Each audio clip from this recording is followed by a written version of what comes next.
فرمایا کہ قیامت والا دن ہوگا، ان اللہ عز وجل یوم القیامہ یقول یوم القیامہ یا ابن آدم مرضت فلم تدعنی۔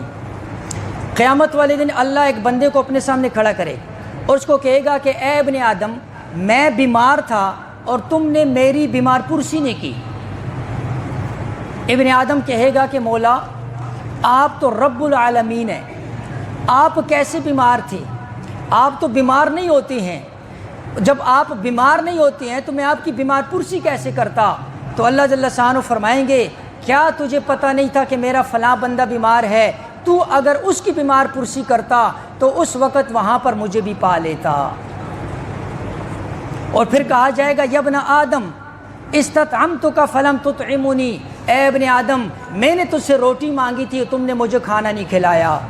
بندہ کہے گا مولا تو تو کھانے سے پاک ہے، تو تو رب العالمین ہے، تجھے کھانے کی کیا ضرورت ہے؟ اللہ جل شانہ فرمائیں گے اے ابن آدم تجھے پتا تھا میرا فلاں بندہ بھوکا ہے، اس کو کھانے کی ضرورت ہے، اگر تو اس وقت اس کو کھانا کھلا دیتا آج جو ہے اس کا ثواب اپنی آنکھوں سے دیکھ لیتا۔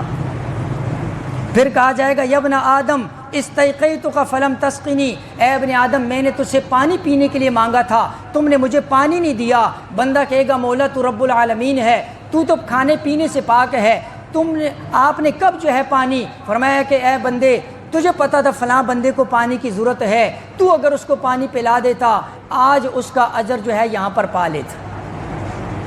تو اس لیے میرے بھائی جو ہے اللہ کے نبی علیہ الصلوۃ والسلام نے فرمایا خیر الناس من ينفع الناس، بہترین وہ ہے جو لوگوں کے ساتھ اچھا ہے۔ تو اس وقت جو حالات ہیں اور ملک کے اوپر جو مجموعی حالات ہیں، لوگ جو ہے پریشانی تکلیف کے اندر اور لوگوں کے گھر بار سب کچھ مال جائیدادیں جو ہے اجڑ چکی ہیں، جو لوگوں کو دینے والے تھے آج خود جولی پھیلا کر بیٹھے ہوئے ہیں۔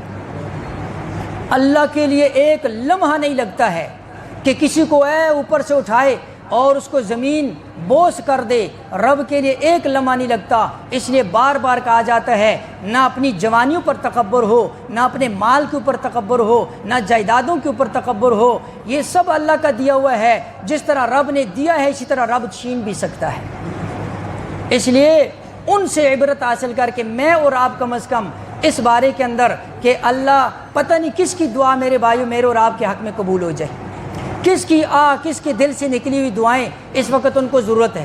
لہٰذا جو جس طرح بھی جو ہے ان کے لیے کر سکتا ہے تو ایسے لوگوں کے ساتھ جو ہے اچھائی والا معاملہ کیا جائے، اللہ کے ہاں یہ اللہ کی رضا